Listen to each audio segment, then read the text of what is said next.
de Dieu, nous t'accueillons. Viens purifier nos cœurs. Rends-nous souples devant toi, à l'écoute de ta voix. Rends-nous sensibles à ton cœur. Sois le roi, sois le Seigneur. Souffle, souffle de Dieu, nous t'accueillons. Viens purifier nos cœurs. Oh, souffle, souffle de Dieu, nous t'accueillons. Viens purifier nos cœurs.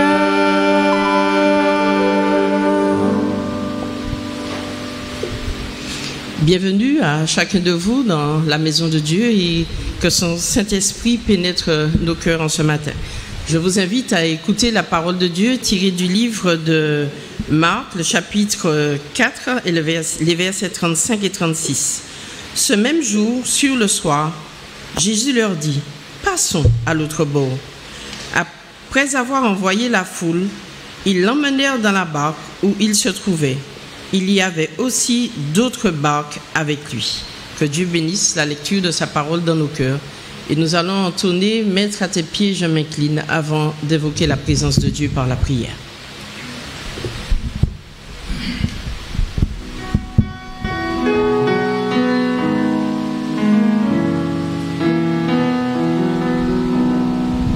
Maître, à tes pieds, je m'incline.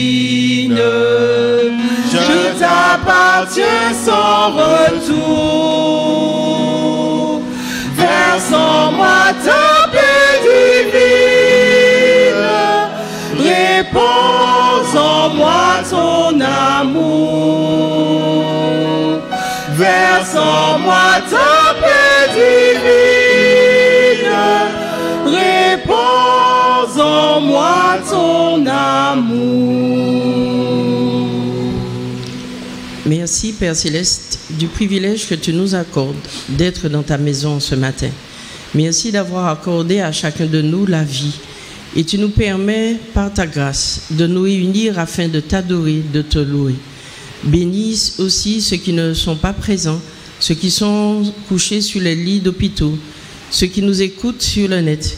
Que tu puisses, Seigneur, manifester ta présence aussi dans leur vie et dans leur cœur. Nous t'avons mené avec plaisir nos dîmes et nos offrandes. Donne les bénir, qu'ils puissent porter du fruit à ta gloire et que bientôt Jésus revienne nous chercher. Que ta bénédiction soit sur chacun de nous et bénis particulièrement ton serviteur qui parlera en ton nom ce matin. Que nous soyons de bons auditeurs, réceptifs et mettant en pratique ta parole. Relève-nous de cette position avec l'assurance de ta présence parmi nous, car nous t'avons prié au nom de Jésus. Amen.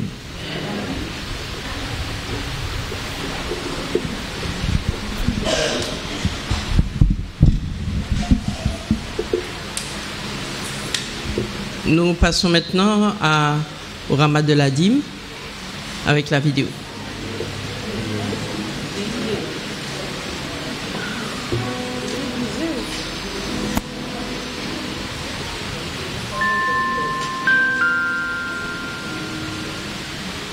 Le 26 décembre 1999, Edison, un pasteur adventiste à Trujillo au Pérou, était préoccupé par l'heure, car il s'était réveillé tard après avoir passé la nuit précédente à faire les valises. La famille Choc était excitée de voyager jusqu'à Lima, la capitale, pour les vacances. « Vite, vite, nous devons partir immédiatement. Le bus partira à 7 h du matin et ne nous attendra pas. » Comme la gare d'autobus n'était qu'à 3 km de là, et que le taxi était déjà là et les attendait, tout portait à croire qu'ils arriveraient à temps. Mais comme ils s'apprêtaient à sortir, Mercy, leur enfant de 5 ans, demanda « Qu'en est-il du culte de famille? Ne sommes-nous pas censés le faire aujourd'hui ?» « Eh bien, dit Edison en regardant son épouse Ruth, nous aurons notre culte d'adoration dans le bus pendant le voyage. » Mais Mercy était ferme. « Tu as dit de nombreuses fois que nous ne devrions jamais sortir sans faire le culte de famille. » Les parents se regardèrent et décidèrent qu'il fallait accorder plus d'importance au principe Dieu en premier qu'à leur plan de vacances. Donc, ils lurent rapidement le questionnaire de l'école du sabbat pour Mercy et Kevin, leur deuxième enfant. Puis, ils se dépêchèrent pour se rendre à la gare d'autobus et réalisèrent que l'autobus était déjà parti. Tous regardèrent Mercy, car les billets n'étaient pas remboursables et le prochain autobus ne partait que dans 4 heures. Plus tard, ce jour-là, ils furent choqués d'apprendre que le bus qu'ils avaient manqué avait percuté un camion, tuant 16 personnes sur le coup. La famille Choc pleura pour les personnes qui avaient été tuées dans cet accident et pour leurs familles. Mais en même temps, elles étaient aussi soulagées. Le principe Dieu en premier sauva leur vie. Edison et Ruth travaillent actuellement au bureau de la division d'Amérique du Sud au Brésil. Mercy est l'épouse d'un pasteur et Kevin est pasteur, tous les deux vivant aussi au Brésil. Alors que vous adorez Dieu avec vos dîmes et votre engagement, renouvelez votre décision de le mettre en premier dans tous les aspects de votre vie. Mettons nos désirs en dernier et Dieu en premier. Amen. Les diacres et les diaconesses seront maintenant recueillir nos dîmes et nos offrandes et nous allons entonner « Ô Jésus, béni sois-tu ».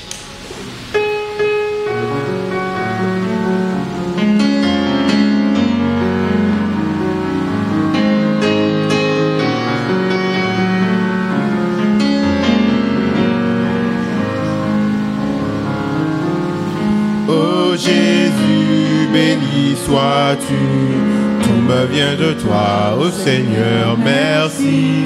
Éternel, que de nos dons monte un doux parfum jusque dans Sion. Oh mon Père, merci pour le don de Jésus, pour la vie tu nous bénis, ô Seigneur, merci. Béni soit Jésus ton nom, ici maintenant nous t'exaltons. Vers toi s'élève le chant de nos cœurs reconnaissants. Oh bon Père, merci pour le don de Jésus, pour la vie tu nous bénis, oh Seigneur, merci.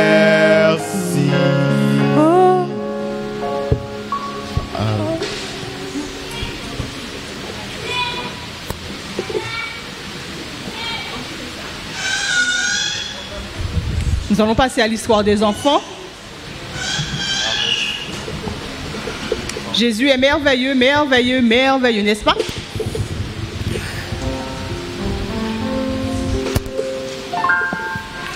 Jésus est merveilleux, merveilleux, merveilleux. Jésus mon sauveur est merveilleux. Je l'ai vu, entendu dans la Bible, je l'ai lu. Jésus mon sauveur est merveilleux. Bonjour les plus grands. Bonjour les plus petits. Les plus grands, vos sourires me manquent. On est délivrés, délivrez-vous, profitez. On ne sait pas donc on va se retrouver dans 15 jours. Allez-y. Sourions franchement, il faut ça dans nos visages. Allez. Alors, je suis toujours avec Estelle et Mathéo. Et cette fois-ci, ils ont un projet de classe. Donc, ils sont censés, pendant la semaine, ils se sont donné rendez-vous avec leur prof. Alors, ils sont 6 élèves. Et avec le prof, ils ont choisi une rue. Et ils doivent passer dans cette rue-là, faire une collecte de fonds. Donc, ils sont chez mamie et ils expliquent à mamie en quoi consiste cette fameuse collecte de fonds. Alors, c'est très simple. Ils ont décidé de faire une collecte contre le cancer. D'autant plus que Mathéo a un de ses amis qui a son grand-père qui est mort justement à cause d'un cancer. Donc, ils se sont sentis concernés et c'est avec joie et plaisir qu'ils sont prêts à aller tout de suite faire la collecte. Et Mathéo qui dit à sa grand-mère, comme c'est quelque chose de très important, je suis sûre que quand on va sonner dans les maisons, les gens seront concernés et puis ils vont nous donner plein d'argent. Ils vont nous donner plein d'argent. D'ailleurs, j'ai déjà calculé, il y a 25 maisons dans la rue. Si chaque personne nous donne 100 €, on aura 2500 €. Ah ouais, on aura 2500 €. Alors, mamie sourit. Et puis, mamie lui dit, ça aurait été vraiment bien. Mais n'oublie pas, c'est une collecte de fonds. Donc, tu vas passer, demander aux gens s'ils sont d'accord et ils te donneront ce qu'ils veulent. Parce que c'est une collecte de fonds. Tu leur demandes juste s'ils veulent bien te donner quelque chose. Ah, j'avais pas vu ça comme ça. Et puis, comme c'était l'heure du goûter, mamie a sorti, il n'y a pas c'est aussi, mais je voudrais emmener ça avec plaisir, un corosol, mais un corosol qui dégageait, ah là là là, une odeur, ça donnait qu'une envie, manger. Alors Estelle dit à mamie, je veux un morceau. Et mamie dit, ok, je vais te donner un morceau, je vais donner à Mathéo aussi. Estelle dit à mamie, mais mamie, Mathéo ne t'a pas demandé, pourquoi tu veux lui donner un morceau? Et puis, et mamie qui lui dit, effectivement, tu as raison, Mathéo ne m'a pas demandé, mais je vais lui laisser un petit morceau quand même, on ne sait jamais s'il veut après. Et justement, mamie rebondit en lui disant, tu vois, c'est la même chose. Quand vous allez passer devant les maisons, il y a des gens qui vont accepter facilement et puis il y a des gens qui ne seront pas d'accord. Donc, il faudra faire avec, prendre ce que on va vous donner et ceux qui vous diront non, eh bien, ça ne fait rien, continuez votre chemin. Et bien sûr, mamie en profite et mamie leur dit, qui nous a fait le plus grand des dons? Ben oui, Jésus. Qu'est-ce qu'il va faire demain, Jésus? Qu'est-ce qu'il fait aujourd'hui? Il se repose. Et qu'est-ce qu'il va faire demain? Il va sortir du tombeau. Et qu'est-ce qu'il a fait hier? Il est mort. Donc, Jésus nous a fait le plus grand don possible. Il est mort sur la croix pour nous. Et nous aussi, il nous demande, particulièrement dans l'Église adventiste, puisque nous avons un fonctionnement qui est très bien fait, on est en plein dans le mois qu'il faut, le mois d'avril. Quel don attendons? Quel est notre don à nous pendant le mois d'avril? La collecte annuelle, pas vrai? Alors cette année, il faut aller sur Internet pour pouvoir participer pleinement. Mais je suppose que si on emmène Marie-Josée, va prendre. Ok? Donc, pensons, faisons comme ces enfants qui ont bien voulu participer au programme de leur école, aller vers les autres, leur demander de participer en donnant des dons. Pensons aussi à ceux qui sont en Martinique, ceux qui sont autour de nous et qui ont besoin de soutien. Pensons à la collecte annuelle. Jésus nous a tant donné. Jésus a tant fait pour nous. Nous aussi, nous pouvons le remercier à travers nos dons. Je rappelle encore une fois le même et traditionnel verset. Dieu aime celui qui donne avec joie. Ok? Donc, donnons avec joie, remettons en reconnaissance par rapport à ce que Dieu nous a donné. On se met debout, on va prier.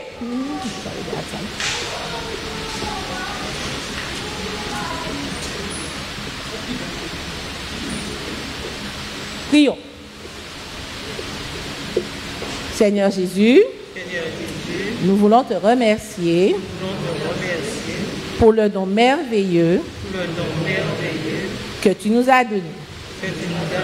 En retour, nous voulons t'offrir notre vie. Sois toujours présent avec nous. Merci pour ton amour. Amen.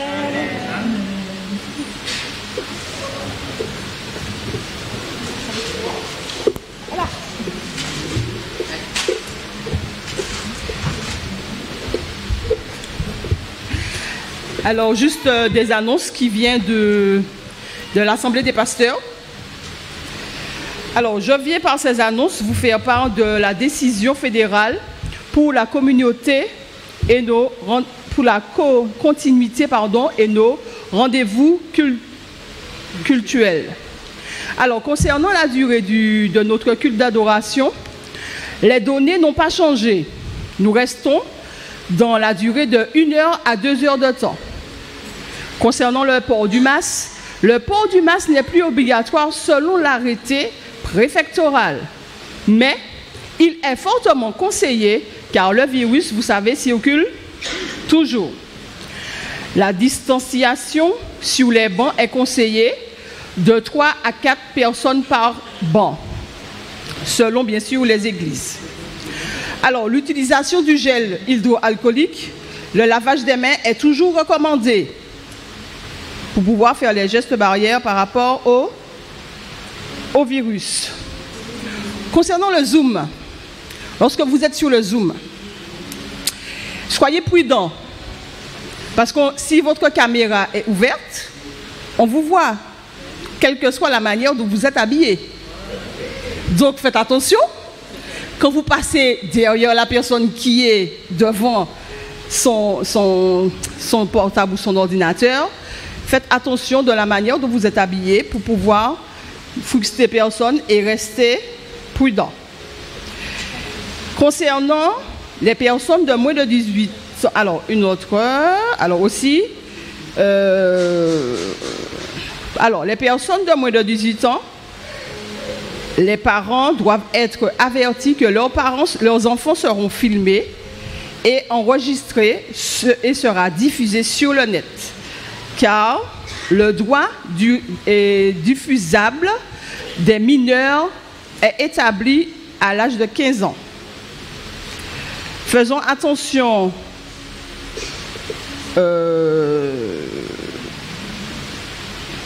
lorsque vous êtes filmé ici, d'accord, comme ici, nous sommes filmés par rapport, et nous les transfusions sur YouTube. Normalement, le prédicateur est averti qu'il est filmé. S'il ne veut pas être filmé, on ne le filme pas. La campagne d'évangélisation du 8 au 22 mai, avec le pasteur Pierre Morel, Fleurentin, arrive à grands pas. Cette campagne concerne l'union des Antilles-Guyane françaises, donc la Martinique, la Guadeloupe et la Guyane. Elle sera retransmise sur YouTube et sur Espérance TV à partir de nos églises ici en Martinique. C'est ça les annonces concernant les pasteurs de la Fédération adventiste de la Martinique. Les annonces locales. Le Zoom, on était sur le Zoom ce mercredi. On était une vingtaine à peu près. On a parlé de quoi? Vous vous souvenez, Miguel, tais-toi? Je sais que tu vas parler. Alors, on a parlé d'éducation. D'éducation. Il y avait 5 points. Il y avait 5 points, en effet. Miguel, là, tu peux parler? La procrastination. Alors, oui, il y avait la procrastination, en effet. Donc, la précision. La précision. Quand on fait quelque chose, il faut le faire le mieux possible. La précision lorsqu'on fait quelque chose. Je répète parce que tu n'as pas de micro là. Prends le micro. Prends le micro, ce sera plus facile pour nous. Donc, faire les choses le mieux possible. Ensuite, on parlait de ne pas renvoyer ce qu'on peut faire aujourd'hui, le faire tout de suite. Ensuite, il fallait... Alors, l'autre, c'était... Oh là là, je me souviens. Mais on a passé un moment agréable et il y avait 5 points en effet pour pouvoir... Faire selon les plans de Dieu. Voilà. Oui, bien sûr, faire selon les plans de Dieu. Tenir compte de... c'est bien. Donc, c'était la semaine de l'éducation. Donc, comme on ne peut pas le faire tous les soirs ici, donc ce sera sur 2 semaines, c'est ça? Donc, mercredi prochain, si Dieu veut, normalement, c'est Amélie que nous retrouvons sur le Zoom. Merci beaucoup. Pour continuer, nous prenons notre cantique au numéro 1 et gardez votre position. Vous qui sur la terre habitez, le numéro 1. Vous êtes chanteur. Si vous ne chantez pas,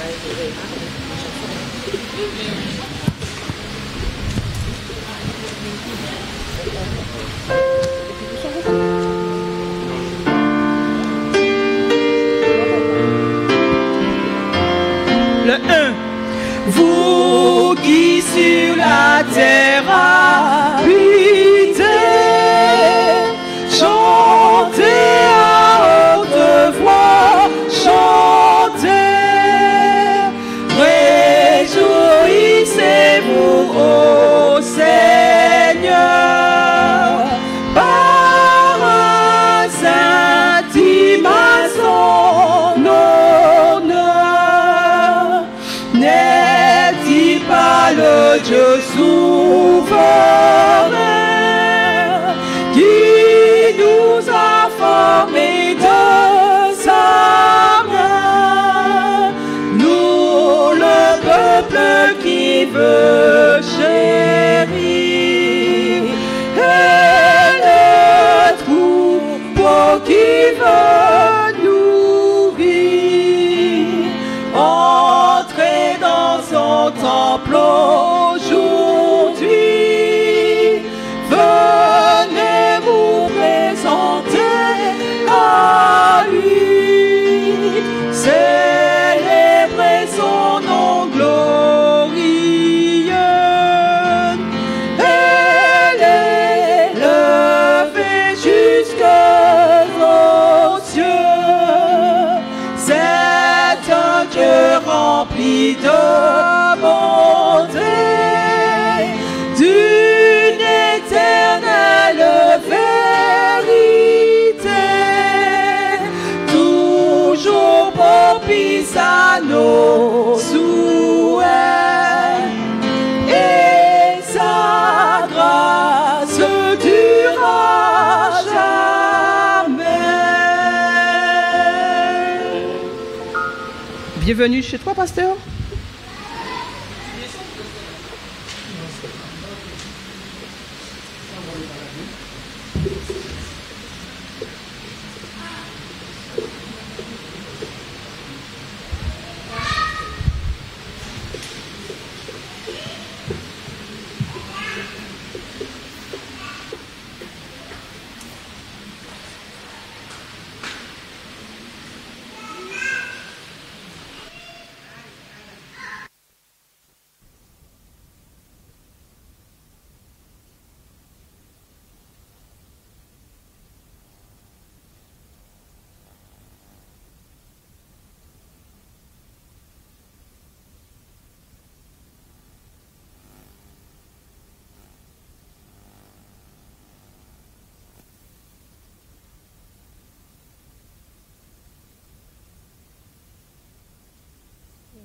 Chers amis, chers jeunes, bonjour. Chers et sœurs, chers amis, chers jeunes, bonjour.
pour cette possibilité qu'il nous donne d'être appelés des chrétiens, être appelés du nom de Dieu.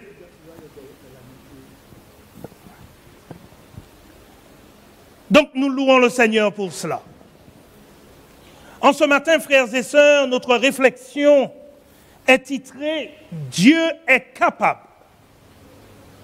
Dieu est capable de nous aider.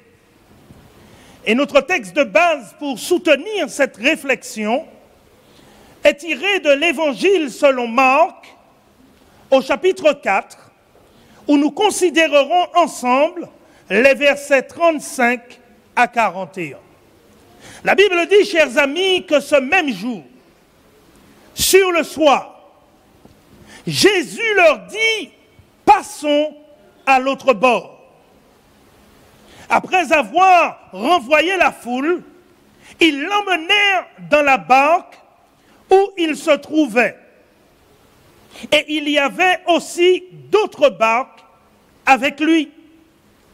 Il s'éleva alors un grand tourbillon et les flots se jetaient dans la barque, au point qu'elle se remplissait déjà. Et lui, il dormait à la poupe, sur le coussin. Ils le réveillèrent et lui dirent, « Maître, ne t'inquiètes-tu pas de ce que nous périssons ?» S'étant réveillé, il menaça le vent et dit à la mer, « Silence, tais-toi !» Et le vent cessa. Et il y eut un grand calme. Puis, il leur dit, « Pourquoi avez-vous ainsi peur? Comment? N'avez-vous point de foi? » Ils furent saisis d'une grande frayeur, et ils se dirent les uns aux autres, « Quel est donc celui-ci, à qui obéissent même le vent et la mer? » Prions le Seigneur. Éternel, notre Dieu, notre Père, une fois de plus, nous voulons donner gloire à ton nom alors que nous abordons ce sujet. Et nous prions, Seigneur, que tu puisses encore nous parler, que tu puisses encore te révéler à nous, afin que ton nom et ton nom seul soient glorifiés. Cache ton serviteur une fois de plus derrière la croix, afin que l'homme ne soit pas vu, mais que Jésus seul soit élevé et glorifié, car telle est notre raison de vivre, nous t'en prions au nom de Jésus. Amen.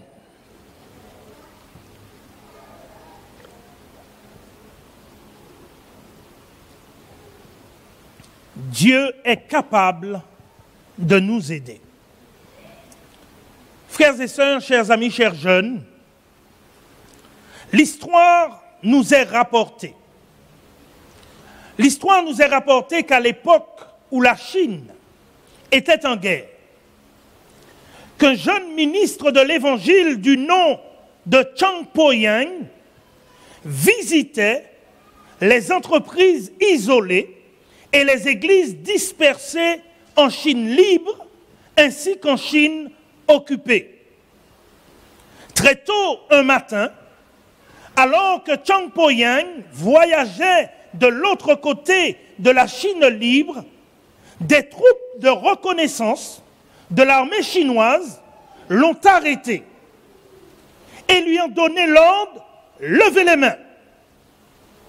Chang, nous dit l'histoire, savait qu'il était dans une situation dangereuse. Après quelques demandes de renseignements venant des soldats, l'histoire nous rapporte que Chang n'a pas réussi à convaincre les soldats qu'il n'était pas un espion. Sans plus tarder, les hauts gradés ont donné l'ordre. Sortez-le et tirez-le dessus. Tirez sur lui du moins. Sortez-le et tirez sur lui. L'histoire nous dit que réalisant le danger, frère Chang parvint à avoir le courage de dire « Honorable officier, je ne suis pas un espion. Je suis un ministre de l'Évangile du Christ, ouvrier pour la mission chrétienne. J'appartiens à la religion de Jésus. Avec un rire moqueur, plusieurs soldats ont crié « C'est aussi un espion! Faisons-le exécuter !» Après un autre appel de frère Chang, disant qu'il n'était pas un espion, mais qu'il était un pasteur chrétien visitant les églises, les soldats ont accepté de lui lier les mains et de le conduire à leur capitaine de quartier. Donc, ils amenèrent frère Chang au quartier général pour savoir ce que leur capitaine en pensait. Arrivé au camp, frère Chang n'a pas eu la possibilité de s'expliquer.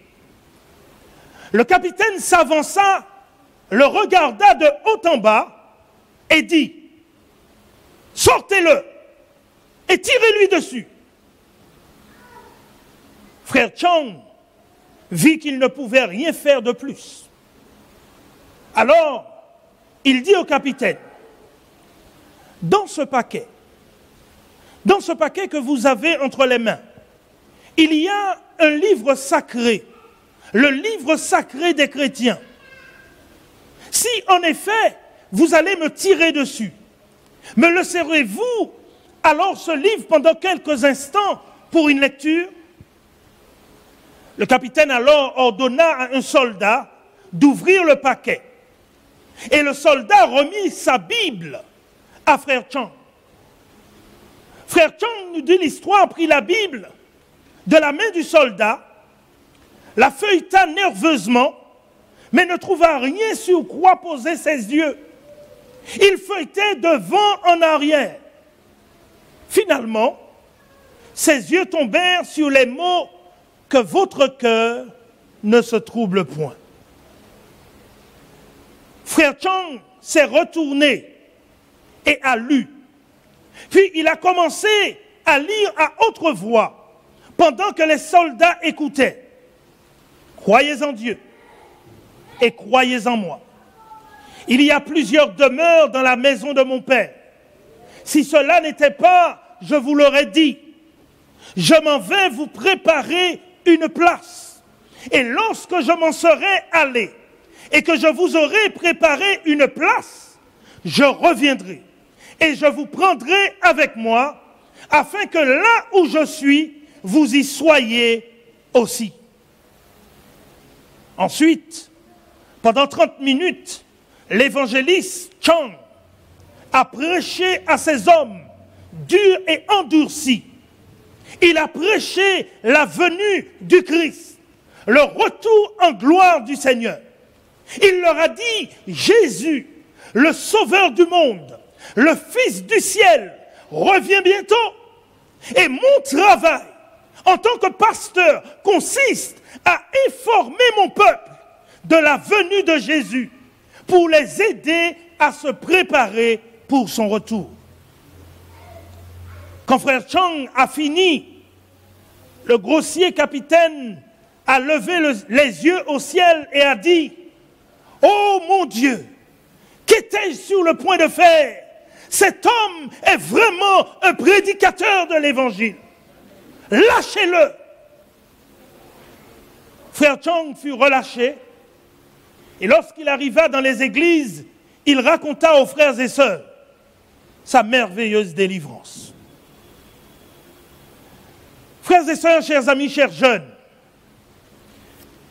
parfois nous pouvons nous retrouver dans de vrais ennuis, simplement parce que nous avons décidé de manière ferme de servir Jésus et Jésus seul. Et je voudrais vous dire en ce matin, je voudrais vous faire savoir au nom du Seigneur notre Dieu, que quelle que soit la situation dans laquelle nous nous trouverons en 2022, alors que nous avançons et servons Dieu, Dieu est capable. Il est capable de nous aider et de nous délivrer.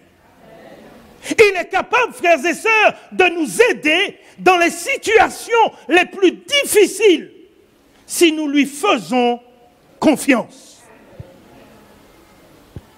Dans l'évangile de Marc au chapitre 4, au verset 35 à 41, la Bible nous rapporte un événement où Jésus et ses disciples étaient dans une barque sur la mer de Galilée, lorsqu'une tempête les frappa de plein fouet. Lisez avec moi à nouveau le verset 35 et 37 de Marc 4. La Bible dit, chers amis, ce même jour, sur le soir du moins, Jésus leur dit, passons à l'autre bord. Après avoir renvoyé la foule, ils l'emmenèrent dans la barque où il se trouvait. Il y avait aussi d'autres barques avec lui. Il s'éleva un grand tourbillon et les flots se jetaient dans la barque au point qu'elle se remplissait déjà. Frères et sœurs, chers amis, chers jeunes, cet événement a eu lieu sur la mer de Galilée, connu aussi sous le nom de lac de Tibériade, ou encore lac de Génézareth. Quand j'ai lu ce passage, je me suis posé deux questions. Premièrement, je me suis dit, Rodrigue, mais comment est-il possible qu'une tempête se produit sur un lac qui est situé selon l'Atlas à l'intérieur de la Galilée? Et cela dans la plaine du Jourdain, au nord d'Israël, à environ 49 kilomètres de la mer Méditerranéenne, avec comme seule source d'alimentation le Jourdain, la rivière du Jourdain. La deuxième question que je me suis posée est la suivante. Pourquoi les disciples avaient-ils si peur pour leur vie, alors qu'il y avait parmi eux, dans la barque, 4 pêcheurs de métier? Ils avaient l'habitude d'être sur le lac de Galilée. Pourquoi donc avaient-ils si peur? Je me suis posé ces questions quand j'ai regardé le verset 35 de Marc 4, qui dit que ce même jour, sur le soir, Jésus leur dit, passons à l'autre bord. Chers amis, c'est Jésus qui invite. C'est lui qui lance l'invitation aux disciples de passer à l'autre bord. Et les disciples, dit la Bible, après avoir renvoyé la foule, la multitude de personnes présentes, lui obéirent et l'emmenèrent dans la barque où il se trouvait. Si c'est Jésus qui a donné l'ordre, pourquoi avoir peur? En me posant ces questions, je me suis rendu compte que cette tempête qui est apparue cette nuit-là était là pour une raison. Elle est apparue alors que les disciples ne s'attendaient pas. Et cela pour les préparer, pour préparer le terrain pour un enseignement spécial. Matthew Henry, dans son commentaire biblique concis du livre de Marc, dit ce qui suit. Il dit, Jésus a demandé aux disciples de passer à l'autre bord et s'est endormi dans la tempête parce qu'il voulait tester la foi de ses disciples et les inciter à la prière. Les tempêtes dans nos vies, frères et sœurs, chers amis, chers jeunes, les tempêtes dans nos vies sont là pour une raison.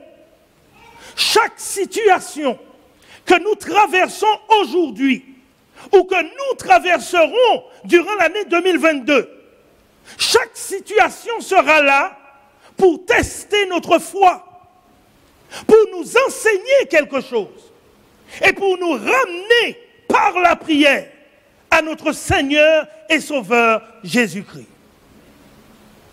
Comprenons cela, frères et sœurs. Tout ce que nous expérimentons ici-bas, nous l'expérimentons dans un but, nous ramener vers Dieu.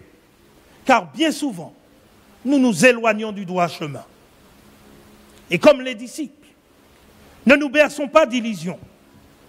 Nous nous trouverons parfois, frères et sœurs, chers amis, chers jeunes, en 2022, dans des tempêtes, simplement parce que nous aurons décidé de suivre les commandements de Dieu. Nous nous retrouverons dans des tempêtes simplement parce que nous avons pris la ferme décision d'obéir à Dieu plutôt qu'aux hommes. Parfois, nous nous retrouverons dans une tempête quand la facture doit être payée et que le salaire du mois tarde à venir. Parfois, nous nous retrouverons en 2022 dans une tempête lorsque nos maris, nos femmes, nos copines, nos copains nous diront qu'ils ou elles veulent divorcer, qu'ils ou elles veulent arrêter la relation que nous entretenons. Oui, frères et sœurs, à un moment donné, en 2022, nous nous retrouverons en tant que laïcs, en tant que pasteurs, en tant qu'anciens d'église, en tant que conducteurs, chefs de département ou simples membres d'église. Nous nous retrouverons dans une tempête où les frères et sœurs de l'église, les frères et sœurs dans la foi, nous rendront la vie difficile dans l'église.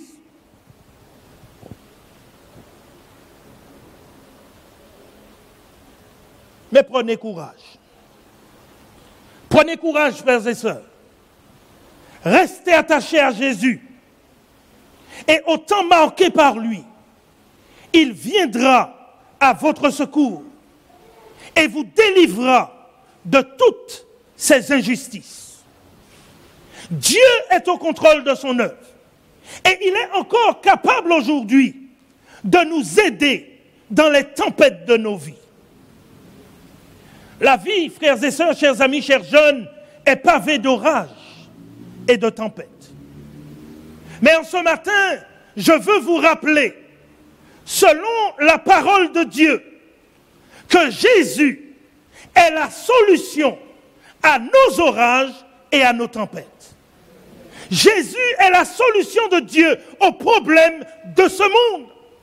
Il est le seul qui puisse comprendre ce que vous vivez au quotidien. Car la Bible dit que comme nous, il a été tenté en toutes choses, sans jamais commettre de péché. En d'autres termes, tout ce que nous expérimentons aujourd'hui, Jésus l'a d'une certaine manière expérimenté. Donc il est accoutumé à traiter ce genre de problème. Donc peu importe ce que vous expérimentez, Jésus est la solution.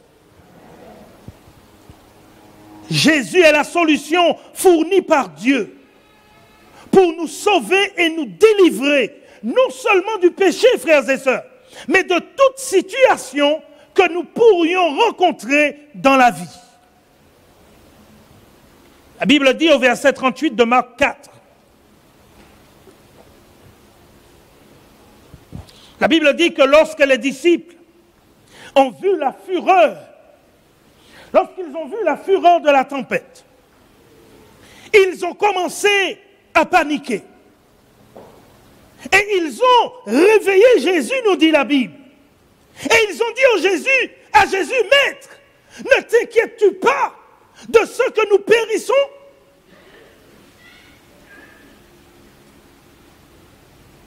Cette question, comme nous le disons en Martinique, est vraiment osée. Yoni toupé. C'est vraiment osé, frères et sœurs. pour les disciples de poser une telle question à Jésus? Celui qui a jusqu'à présent pourvu à tous leurs besoins.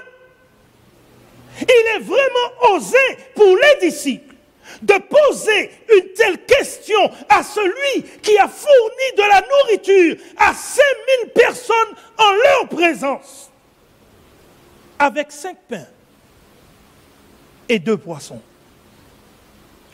C'est vraiment osé pour les disciples de poser une telle question à Jésus. Maître, ne t'inquiètes-tu pas de ce que nous périssons? Souvent, lorsque nous traversons une situation difficile, nous réagissons comme les disciples. Et je dois le reconnaître. Nous prenons Jésus à part. Nous prenons Dieu à part, comme s'il n'en avait rien à faire de notre situation. Et nous nous demandons pourquoi. Puis nous prenons du moins Dieu à part. Et nous discutons avec lui. Je dis discuter, mais nous crions après lui. Pourquoi? Pourquoi as-tu permis que cela m'arrive? Pourquoi as-tu pris mon fils unique? Pourquoi, Seigneur? Pourquoi? Même quand les questions fusent dans notre esprit, au beau milieu de la tempête, sachez, frères et sœurs, sachez, chers amis, chers jeunes, que Jésus prend toujours soin de nous. Même lorsque nous n'avons pas l'impression qu'il est près de nous, il est toujours auprès de nous. Notre Seigneur est fidèle, car il a déclaré, et voici, je serai avec vous tous les jours, jusqu'à la fin du monde.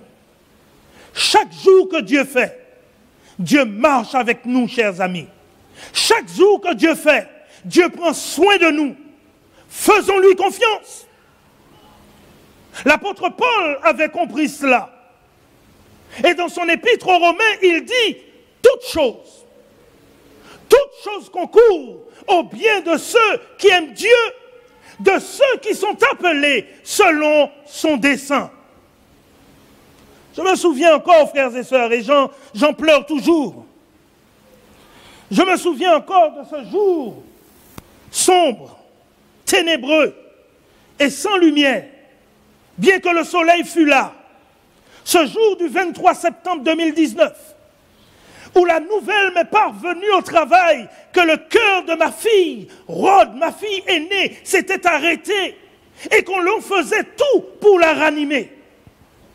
Ce jour, frères et sœurs, a été le jour le plus triste et le plus douloureux jour que je n'ai jamais vécu de mon existence. Quand arrivé à la Ménard, la nouvelle fatidique tomba. Monsieur et Madame Tribault, il n'y a pas d'autre moyen de vous annoncer cela. Votre fille est décédée. Elle est décédée d'une dengue hémorragique. Frères et sœurs, en une fraction de seconde, la vie m'a semblé fade, sans goût. Plus rien n'avait d'importance. Les questions ont commencé à fuser dans mon esprit. Je m'en suis pris à Dieu. Pourquoi as-tu permis cela? Tu m'as dit de m'occuper de tes affaires et que toi tu t'occupes de mes affaires. Comment as-tu pu permettre qu'une telle chose puisse m'arriver alors que je fais ta volonté? Pourquoi, Seigneur? Pourquoi? Je veux comprendre.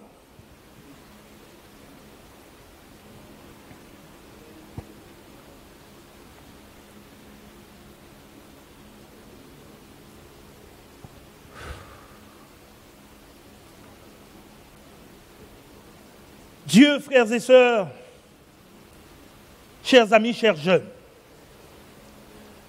comme pour les disciples sur le lac de Tibériade, à un moment donné de notre existence, peut nous permettre de traverser une situation juste pour tester notre foi.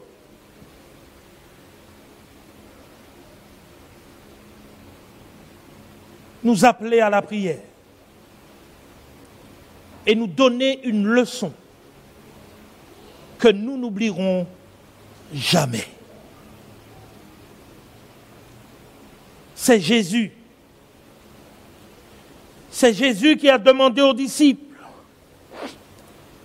C'est Jésus qui a demandé aux disciples de passer à l'autre bord. Mais lorsqu'ils ont obéi, ils se sont retrouvés dans de vrais ennuis. Ils ont paniqué. Ils ont commencé à craindre pour leur vie. Alors Jésus nous dit la parole de Dieu au verset 39 à 41. Jésus, s'étant réveillé, menaça le vent et dit à la mer, « Silence, tais-toi !» Et le vent cessa. Et il y eut un grand calme. Puis il dit aux disciples, « Pourquoi avez-vous si peur? Comment n'avez-vous point de foi ?» Les disciples furent saisis d'une grande frayeur. Et ils se dirent les uns aux autres, « Quel est donc celui-ci à qui obéissent même la mer et le vent ?» Chers amis, face à nos situations de la vie, le Seigneur se trouve dans notre barque. Et il nous dit aujourd'hui, peu importe ce que tu expérimenteras, peu importe les tribulations que tu passeras à travers, fais-moi confiance. Et il se lèvera, frères et sœurs. Il se lèvera au temps marqué par lui pour faire la différence dans nos vies. Je suis condamné comme l'apôtre Paul à prêcher la parole de Dieu. Je n'ai point honte de l'évangile. C'est une puissance de Dieu pour le salut de quiconque croit.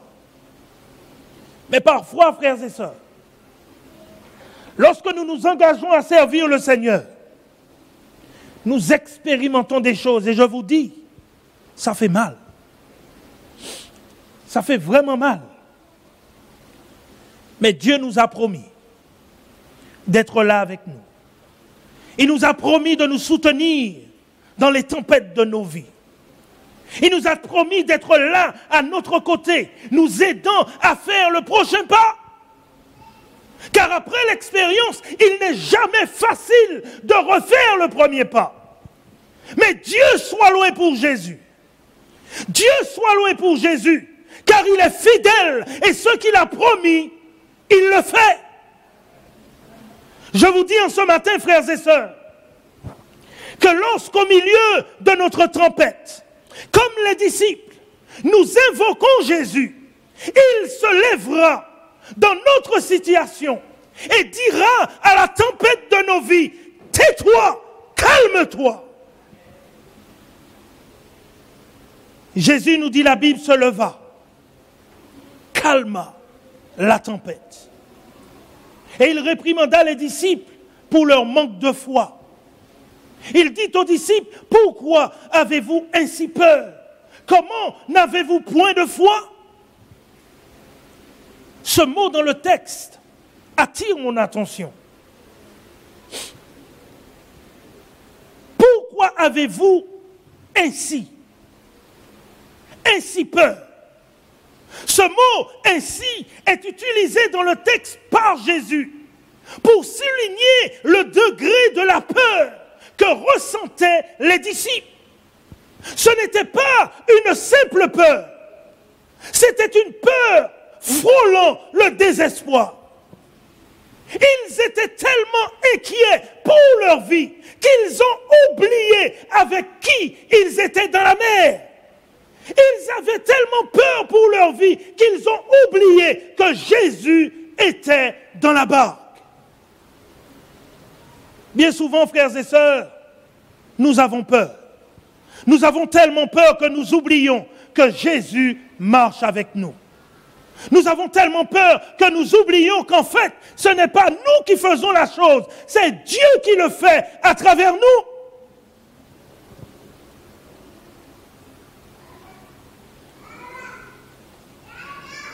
Face aux situations orageuses et aux tempêtes de la vie comme les disciples, nous avons du mal à faire confiance à Dieu et oublions qu'il travaille avec nous, qu'il est au contrôle de notre vie. Face aux situations de crise de nos vies et dans nos familles, toutes les promesses que nous utilisons habituellement pour encourager les gens, pour encourager les frères et sœurs dans les situations orageuses, semblent disparaître. Et je suis bien placé pour vous le dire. Face à certaines situations de la vie, toutes les promesses que nous pourrons utiliser pour aider nos frères et sœurs à tenir bon et à les encourager disparaissent. Il semblerait que nous n'avons aucun mot d'encouragement pour nous encourager dans la situation où nous nous trouvons. Toutes ces promesses bibliques du moins, que de notre enfance, nous avons mémorisées par cœur. Je ne te délaisserai pas. Je ne t'abandonnerai pas. Je serai avec toi. Je te fortifierai. Je te soutiens de ma droite triomphante. Et mon Dieu pourvoit à tous nos besoins selon sa richesse en Jésus-Christ. Toutes ces promesses en situation orageuse sont inaccessibles. Simplement, frères et sœurs, parce que comme les disciples, nous laissons notre peur prendre le dessus sur notre foi. Je vous dis en ce matin, en terminant, frères et sœurs, chers amis, chers jeunes, je vous dis que notre Dieu n'est pas un menteur. Les promesses bibliques, bien qu'ils semblent disparaître à notre mémoire en temps de trouble, sont véridiques et dignes de confiance. Ce que Dieu a promis, il l'accomplit. Et sachez en ce matin qu'il promet de la force pour les parents quand les enfants nous donnent du fil à retordre. Il promet aux jeunes, quand la vie semblera n'avoir aucun sens, d'être avec eux dans leur combat.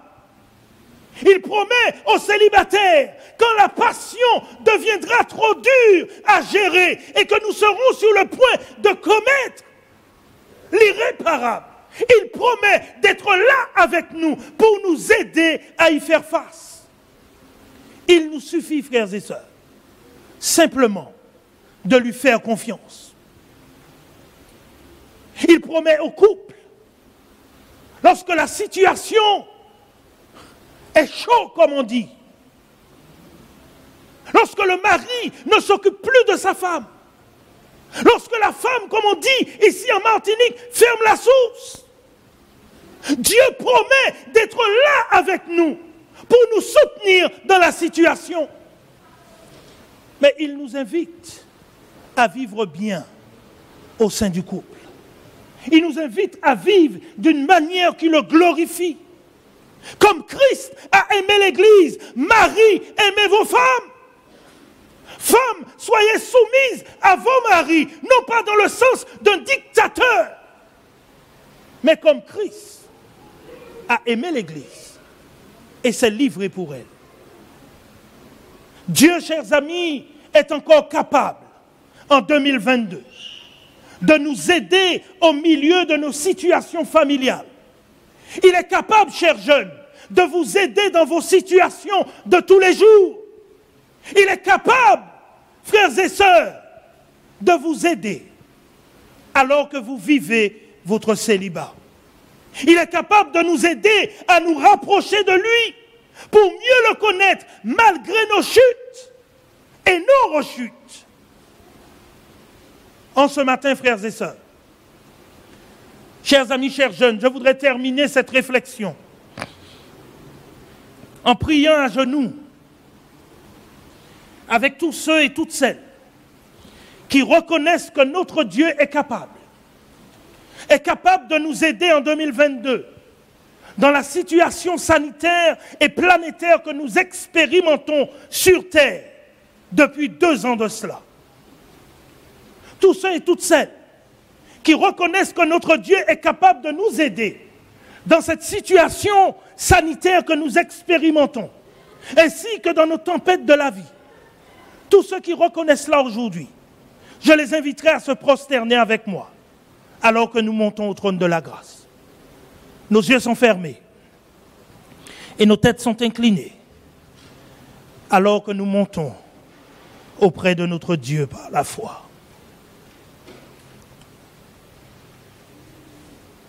Éternel, notre Dieu, notre Père,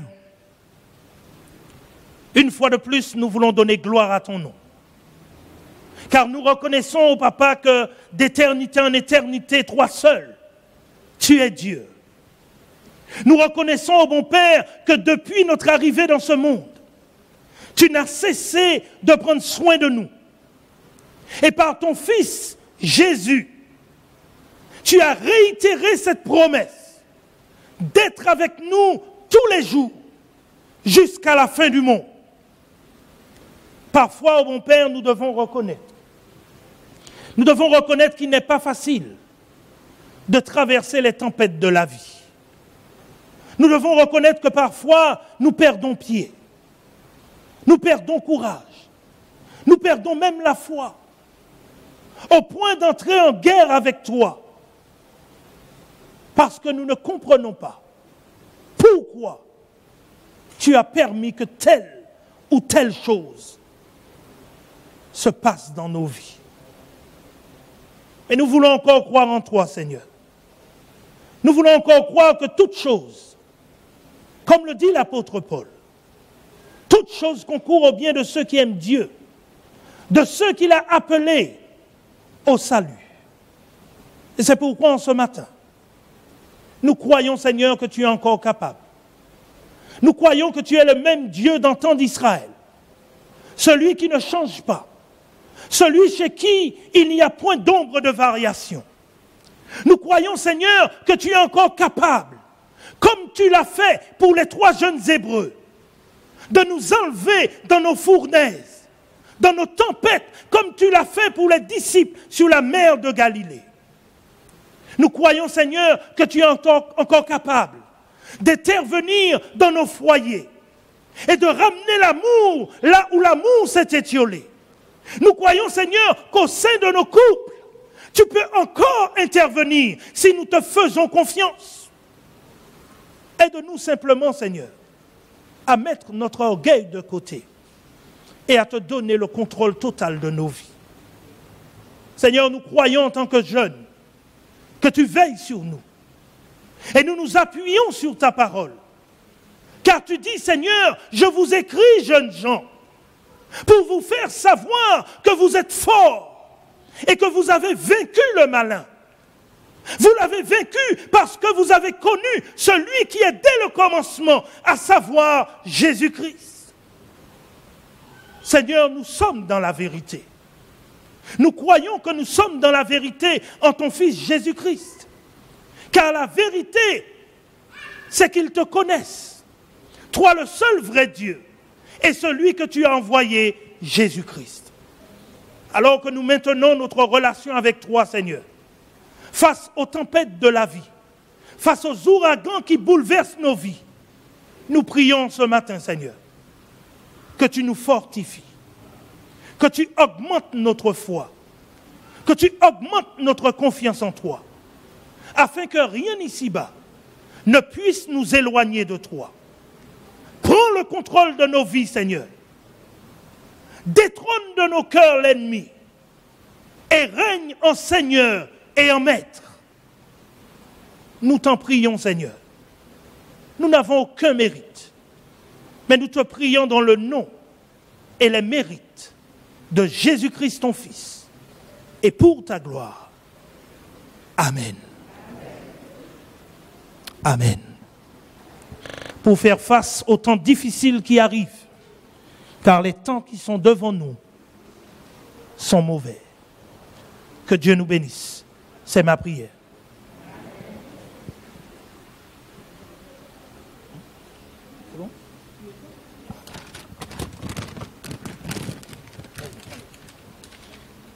Et de vous mettre debout.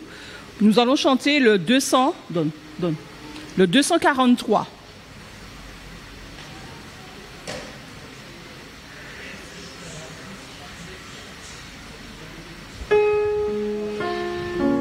« 243.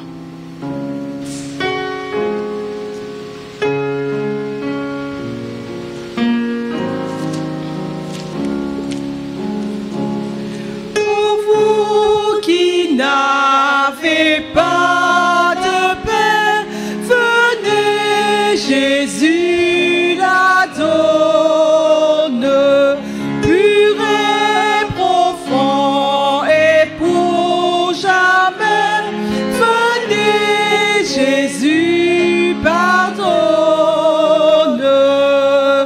Quand Jésus remplit un cœur, il déborde de bonheur et les fois ne l'atteignent plus.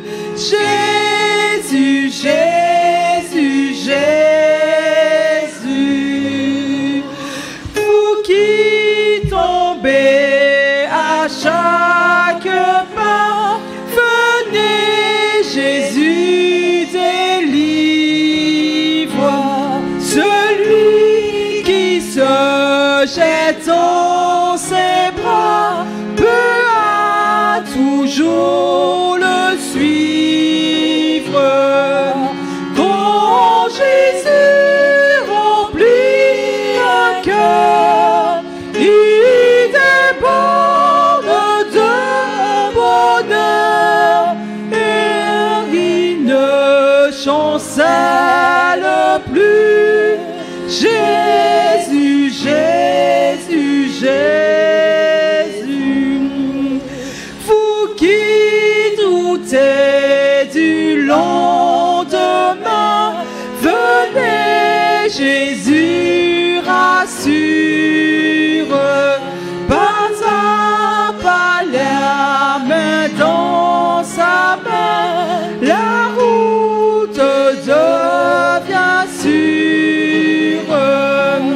Quand Jésus remplit un cœur, il déborde de bonheur et crainte ne l'atteint plus. Jésus, Jésus, Jésus, vous qui tremblez sous la terreur, quand l'amour vous aspire, venez, votre libérateur, avec lui son empire. Avec lui nous revivrons, avec lui nous régnerons, et la mort ne sera plus. Jésus, Jésus, Jésus.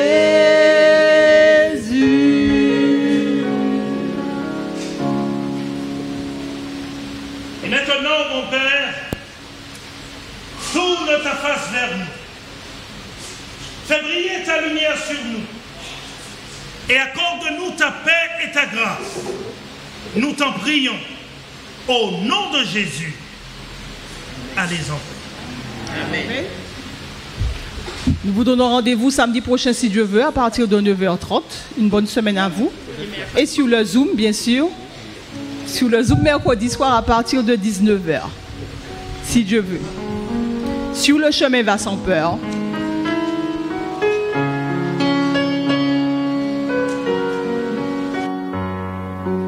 Sur le chemin va sans peur, car